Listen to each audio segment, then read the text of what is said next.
पीयूष नाशा जी, राधे राधे महर्षि। महर्षि, मोक्ष प्राप्ति के मार्ग में हमें सिखाया जाता है कि सभी कर्मों को निष्काम भाव से भगवान को समर्पित करना चाहिए, बिना परिणाम की आसक्ति के। फिर भी इस यात्रा में कभी कभी हम ऐसे निर्णयों का सामना करना पड़ता है जहां दो रास्ते या विकल्प सामने आ जाते हैं और हम किसी भी परिणाम की भविष्यवाणी नहीं कर सकते। ऐसे क्षणों में हम कैसे ये पहचान सकते हैं कि कौन सा मार्ग ईश्वरी इच्छा के अनुरूप है और कौन सा हमारे अपने व्यक्तित्व, इच्छाओं या अहंकार से प्रेरित हो सकता है, खासकर जब दोनों ही सत्य पर सही प्रतीत हो रहे हों? कैसे कैसे हमें किसका प्रश्न है? कैसे आप हमें बताएं कि दोनों सत्य प्रतीत हो रहे हैं, कैसे? तब हम आपको बताएं कि वो अपनी वासना है, अपनी इच्छा है या भगवान की इच्छा है। बताइए आप कौन सा कर्म आप ऐसा।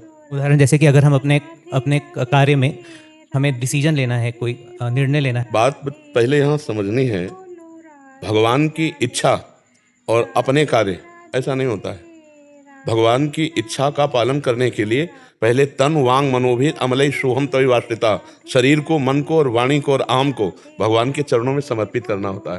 तो अपना तो कुछ बचा नहीं, जब अपना कुछ अहम बचा नहीं तो उनकी इच्छा ही हमारे हृदय में इच्छा बनकर के स्फुरित होगी। और जब तक अहम है तब तक स्वेच्छा है। जब तक हमारा शरीर है, हमारी वाणी है, हमारा अंतःकरण है, हमारा परिवार है, तब तक ये अहम का राज्य है। ये अहम के राज्य में स्वेच्छा उत्पन्न हुई है, ना कि भगवद इच्छा। भगवद इच्छा तो उस हृदय में उत्पन्न होती है जो इच्छा रहित होता है, जो अहम रहित होता है। तो अभी हमारी वासनाएं ही हैं, हमारी इच्छाएं ही हैं, वो हम भगवान के चरणों में रखेंगे, हम भगवान के चरणों में मांगेंगे। पर पूरी होना ना पूरी होना ये उनके ऊपर छोड़ दीजिए। जिससे हमारा मंगल होगा वही वो कार्य करेंगे। मंगल भवन है, उनकी सामर्थ्य नहीं है कि वो हमारा मंगल कर सकें। जैसे सूर्य की सामर्थ्य नहीं कि वह अंधेरा प्रकट कर सके, क्योंकि जहाँ सूर्य वहाँ अंधेरा रह ही नहीं सकता। ऐसे मंगल भवन जहाँ श्री हरि है वहाँ मंगल हो ही नहीं सकता। हो सकता है हमारी मांग के विपरीत दे दें, लेकिन वो विपरीतता ही हमें परम मंगल प्रदान करने वाली होगी। और भगवान की इच्छा को वही जान सकता है जो अपनी इच्छाओं को मिटा दिया है या भगवान के चरणों में समर्पित कर दिया है। जब तक अपनी इच्छाएं हैं तब तक अपनी वासनाओं के खेल खेलेंगे और उनका आरोप कर देंगे। काले कर्म ईश्वर मिथ्या दोष लगाए। काल के ऊपर, कर्म के ऊपर, ईश्वर के ऊपर हम दोषारोपण करते रहेंगे। और इच्छा हमारी है, क्योंकि देहाभिमानी जीव जब तक अभिमान और इच्छा को भगवान में समर्पित नहीं कर देता तब तक वो भगवद इच्छा को नहीं जानता, क्योंकि भगवान की कोई इच्छा नहीं है। भगवान पूर्ण काम है।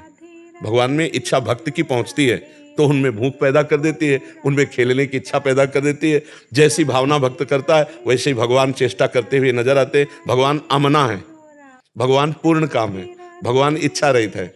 भगवान कोई व्यक्ति थोड़ी है कि उनको इच्छा होगी। उनकी उपासना करने वाले इच्छा रहित हो जाते हैं। जा ही न चाही कबहु कछु, तुम सन सहज सने बसहु निरंतर तासुर। जिसने चाह मिटा दी भगवान से सहज प्रेम, तो वहां भगवान विराजमान हो जाते हैं। वहीं भगवान अर्जुन के जैसे घोड़े पकड़े बैठे हैं, ऐसे हृदय में मन और इंद्रियों को पकड़ करके जीव को परमात्मानंद प्रदान करते हैं, अपना स्वरूप प्रदान करते हैं। अभी हम लोग देहाभिमानी जीव हैं। अभी हमारे अंदर ये बात आ गई, नाथ सकल संपदा तुम्हारी, मैं सेवक समेत सुत नारी। बिल्कुल एक चौपाई सहज में है, नाथ सकल संपदा तुम्हारी और मैं सेवक समेत सुत नारी। ये आ गई है। अगर आ जाएगी तो वो जो चीज अपनी चाहे ले लें, आपको कोई परेशानी नहीं होनी चाहिए। नाथ सकल संपदा तुम्हारी, मैं सेवक समेत सुत नारी। अभी ऐसा नहीं है ना, तो अभी कहीं ना कहीं मेरी इच्छा तो सब है ना, तो हम भगवद इच्छा का निर्णय अभी नहीं कर सकते। भगवद इच्छा की पहचान वही कर सकता है जो अपनी पहले इच्छाओं को मिटा दे। समझ पा रहे हो? अभी इन किन प्रकार हमारी इच्छाओं का ही जाल बिछा हुआ है। इसलिए नाम जप कीजिए और धीरे से समर्पण योग में आइए। मैं परिवार सहित आपकी शरण में हूं प्रभु। नाथ सकल संपदा तुम्हारी, मैं सेवक समेत सुत नारी। अब ये जिम्मेवारी आप देखो प्रभु। मैं तो आपका केवल मुनीम हूं, छोटा सा, 4 लोगों का मालिक आप हो, इस घर के, इस परिवार के।